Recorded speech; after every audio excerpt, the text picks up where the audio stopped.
देने से पहले गुरु को भी तलवार की धार में चलना ही पड़ता है। इसलिए चलना पड़ता है तो देवताओं को आपको अधीन करने के लिए, आज्ञा देने के लिए उसको बहुत साहस दल चाहिए। इतना आसान काम नहीं है। हल्का फुल्का गुरु इतनी ताकत के साथ नहीं कर सकता तुम सब लोग इस साधना को कर लो, जो कुछ होगा मैं देख लूंगा, क्योंकि पटे हो तो उनका भी होगा। देवता इतने आसानी से उसमें नहीं आते, कोई भी उसमें नहीं आता। और जब आप प्रयोग करते हैं तो गुरु की भी शक्ति, गुरु की ताकत, गुरु की सामर्थ्य, गुरु की क्षमता भी उसके साथ जुड़ती ही है। उनको आपके लेवल पर लाने के लिए जब विश्वामित्र ने कहा कि लक्ष्मी तो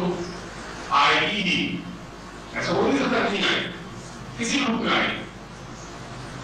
मुझे तो जीवन में जो मैं प्राप्त करना चाहता हूँ, मैं संपन्नता नहीं करना चाहता हूँ, और वैसी संपन्नता नहीं करना चाहता हूँ जो लोगों ने जिया नहीं जीवन, वैसा जीवन को 4-5 साल जीऊंगा और वैसा जीवन जीऊंगा। मगर लक्ष्मी के बारे में कहा गया है कि लक्ष्मी को संचलन लक्ष्मी तो संचलन है, मेरे साथ आगे छोड़ देंगे तो रिसीव करेंगे। 20 रुपए वाले तुम्हारे जेब में नहीं जाएगी, तुम्हारे जेब में 200 रुपए नहीं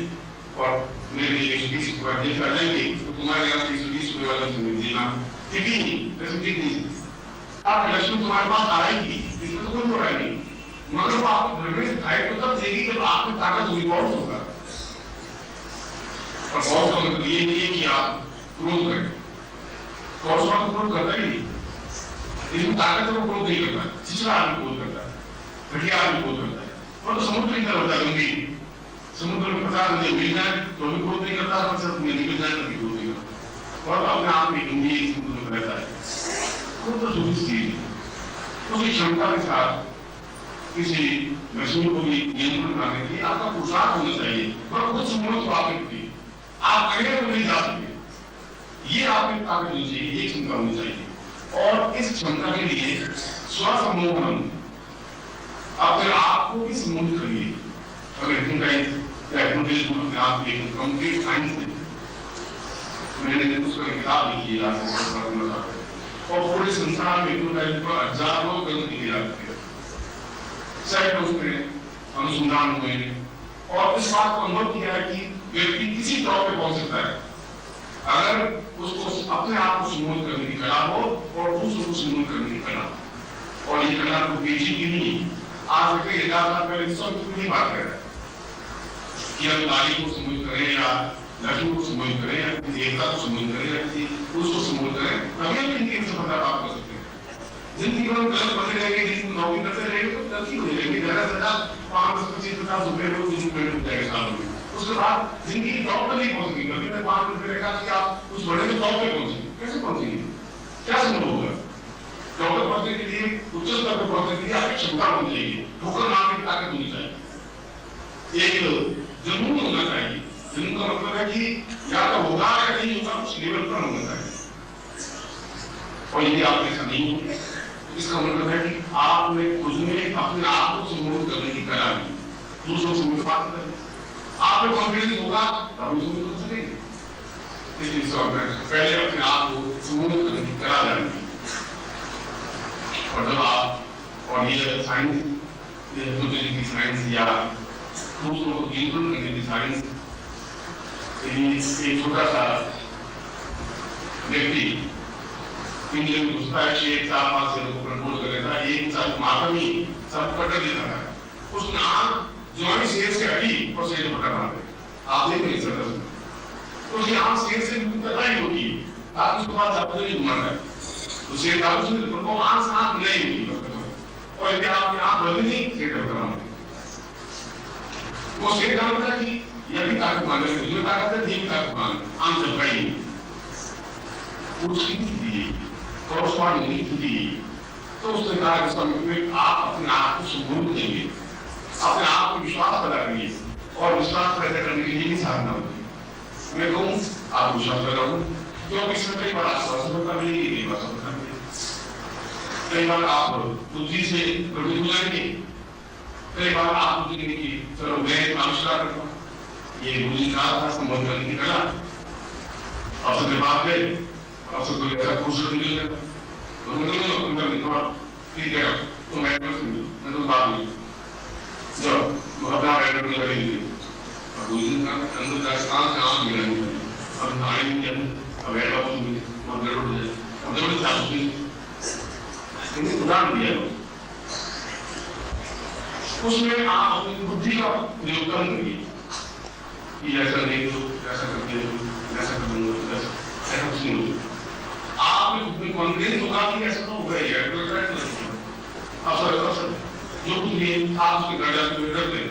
कि बंगले में जाए जुड़ दिया अब आपको पहले से माइंड कुकिंग में आप होंगे तो आप कैसे सुनना बात आपको स्व प्रयोग करें एक बात इसके बाद दूसरा उस समूह केवल स्वसमूह ही नहीं पर समूह आपको जीवन से मिलना पड़ेगा और यदि आप धीरे धीरे उनसे उठेंगे तो कैसे उठ पाएंगे उनको आपको विन करना ही है सबसे बात करनी है इसलिए उन पर भी आपका समूह आता है मिलेगा और कोई ऐसा नहीं होता है कि आप जाते हैं और लेकिन आपसे लोड करके लेकर कोई आदमी है इसमें सवाल होता है मार्केटिंग है बोलिंग और आपकी कॉन्फिडेंस में नहीं होता है प्रभावित तो नहीं होता है मैंने शुरू बताया कि संसार का प्रत्येक व्यक्ति प्रभावित हो सकता है यदि आपकी पहुंच हो क्षमता हो ताकत हो इंद्रिय मगर दूसरों को संबोधित करने की एक साधना है कला है उसको भी संबोधित कर सकते हैं तो और तीसरा संसार में इतर प्राणी मनुष्यों से ऊपर प्राणी चाहे वो देवता है चाहे यक्ष है चाहे गंधर्व है चाहे किन्नर है जो भी उनको संबोधित करने की क्षमता भी आप में आनी चाहिए और चाहे पुरुष हो चाहे स्त्री हो किसी को भी इसलिए पूर्ण रूप से सम्मोहन साधना दूसरे प्रकार के लक्ष्मी साधना है विजय साधना है सेठ साधना है साफल्य साधना अब प्रश्न उस विश्वामित्र ने 3 सिपाही में एक अक्षर दिया है उसने कहा कि सम्मोहन किस प्रकार से किन क्या क्या सम्मोहन की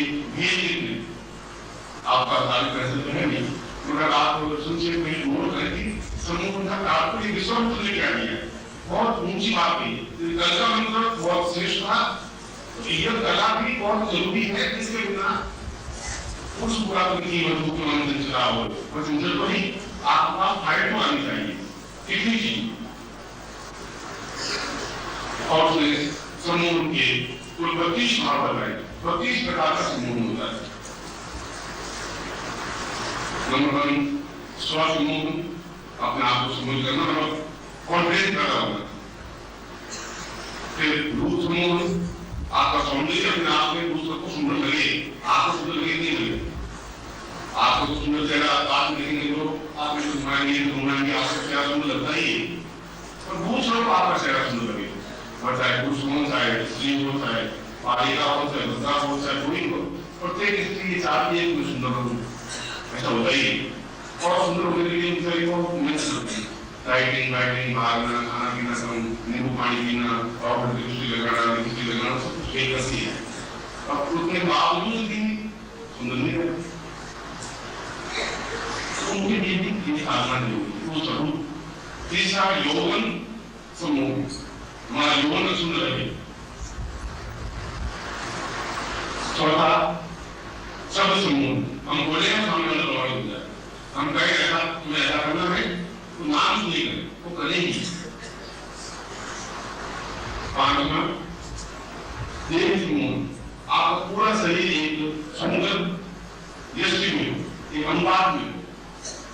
आपका पेट और छाती में एक जैसी हो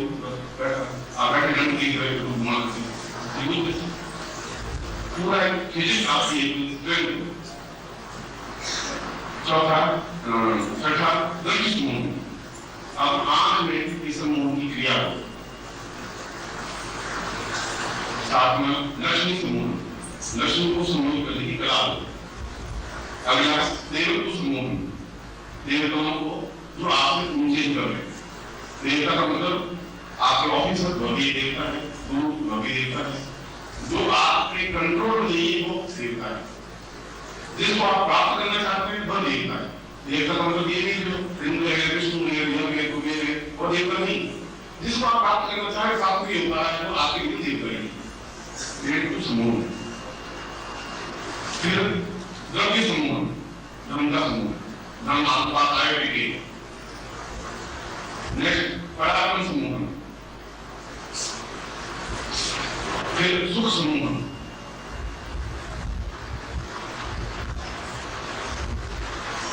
नेक्स्ट शुद्ध समूह, शुद्ध मान बेटा बेटी है, पुत्री। आप अगर अपने बड़े करते हैं आप क्या नहीं मानते, आप समझा नहीं समझते, क्या नहीं समझता, और आप बड़ा सोचते हैं कि क्या बात हुई, ऐसा क्यों हुआ। तो उसके लिए भी ये समूह क्रिया यदि आप उनके करते हैं तो थोड़ा आगे अनुरूप चलेगी, अनुरूप चलेगा। इसलिए सुख समूह का। नेक्स्ट चतुर्थ समूह, नेक्स्ट पति या पत्नी समूह,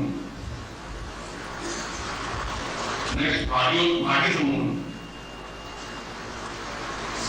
इसके बाद आर्य समूह, धन प्राप्ति समूह, वो द्रव्य समूह था शुरू में। द्रव्य तो जो आया वो बचा हुआ रहे, वो द्रव्य हुआ, आय वो इनकम उनकी वो आय समूह। फिर व्यय समूह, नफरत बन जाए, व्यय जो कुछ करे खर्च करते हैं, व्यय समूह।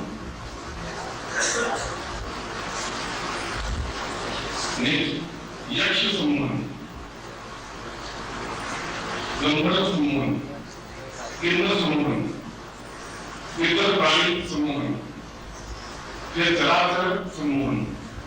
अब मैंने आपको 21 बताई, मनुष्य को 21 या 32 बताए। फिर समझाया समूह, देह का समूह, जीवन समूह, मृत्यु समूह। इन सभी को अपने आप में नियंत्रण करने की जो क्रिया है उसको सम्मोहन कहते हैं। और यह समूह प्रत्येक पुरुष आपको किसी भी उपनिषद को पढ़ ले, चाहे इंद्र उपनिषद पढ़ ले, चाहे यम उपनिषद पढ़ ले, चाहे विष्णु उपनिषद पढ़ ले, चाहे लक्ष्मी उपनिषद पढ़ ले, उन सभी उपनिषदों में यह सम्मोहन मंत्र तो दिया हुआ है ही। एक आश्चर्य की बात, इसका मतलब ये हुआ क्योंकि कुछ उपनिषद कुछ पहले बने उसमें भी यही मंत्र है। और यदि आपने ऋग्वेद पढ़ा हो तो ऋग्वेद में भी सम्मोहन मंत्र दिया हुआ है। अथर्ववेद में तो है ही, अथर्ववेद में तो उस 32 अलग अलग वेद के मंत्र दे दिए, और मूल ये ऋग्वेद से उठा हुआ मंत्र है। विश्वामित्र ने इसको पूरा विधान विवेचन करके इसको समझाया है। मैं ये जो आपको ऊंची तरह की बात बता रहा हूँ, इस समूह अपने आप के जीवन की क्या जरूरी है कि हम आप कितने साधना करेंगे, लघु साधना करेंगे, फिर सरस्वती साधना करेंगे, फिर काली साधना करेंगे, फिर हिंदू साधना करेंगे, फिर ब्रह्म साधना करेंगे, देव साधना करेंगे, हजारों देवता, और जिंदगी आपकी छोटी लगी उसी साधना। इस जिंदगी में आप कितनी साधना करेंगे, इतना समय भी नहीं है, इतना संभव भी नहीं। इसलिए एक ही ऐसी साधना हो जिसके माध्यम से हम कुछ भी करने में समर्थ हो सके। और अगर ऐसी बात नहीं होती तो विश्वामित्र ये बात नहीं है। विश्वामित्र की बात नहीं है तो इस बात को समझ रहा था कि किसी भी लक्ष्मी की साधना करने से पूर्व इस साधना को संपूर्ण करना चाहिए, या लक्ष्मी साधना करने के बाद स्वरूप की साधना का ज्ञान होना ही चाहिए। तभी हम जीवन में सफलता प्राप्त कर सकते हैं, भौतिक जीवन में भी, आध्यात्मिक जीवन में भी और पूर्ण जीवन में भी, तीनों जीवन। अगर भौतिक जीवन में आप नहीं प्राप्त कर पाएंगे, साधना नहीं कर पाएंगे। आपके घर में पैसों की बात नहीं है तो आपको मैं कहूँ कि आप मैं वहां से मेरा आया नहीं पाएंगे, क्योंकि आपको पैसों को सोचना पड़ेगा। ये आपस में नहीं होता तो दिन में भी व्यापार से मिल नहीं पाएंगे, और व्यापार संबंध चला है लोग सरकार उद्देश्य से व्यापार बात करेंगे। इसलिए यह सारी जीवन में भौतिक आत्म और इतर प्राणियों पर समूह करने की आपको पर देने के समूह के माध्यम से आप हर मिनट में सफलता प्राप्त कर रहे हैं। किसी अफसर के पास जा रहे हैं, किसी नौकर के पास जा रहे हैं, किसी के लेने के लिए जा रहे हैं, कर्जा लेने के लिए जा रहे हैं, कर्जा लेने के लिए जा रहे हैं, बैंक अफसर के पास जा रहे हैं, बैंक समिति के पास जा रहे हैं, व्यापार के पास जा रहे हैं, नौकरों पर भी सुनना आगे नौकरी लेने की लक्ष्मी निर्माणी आप पत्नी को आप सुनने लगा रहे हैं, सुनती क्योंकि आप समझ में लग रहा है। आप पुत्री को सुनना चाहते हैं, पुत्र को सुनना चाहते हैं, सुनते हैं। और आप जैसा पद पर आप धन को सोच कर रहना पड़ता है कि क्या हो, कैसे कुछ नहीं होगा, मुझे कह रहे हैं हो नहीं पा रहा। हो नहीं पा रहा है कारण ये कि आपके पास मंत्र ही नहीं, तो चेतना नहीं। और मैं ओम परम तत्वाय नारायणाय गुरुभ्यो नमः। ओम ह्रीं मम प्राण देह रोम प्रतिरोम चैतन्य जाग्रय ह्रीं ओम नमः। ओम भूर्भुवः स्वः तत्सवितुर्वरेण्यं भर्गो देवस्य धीमहि धियो यो नः प्रचोदयात्।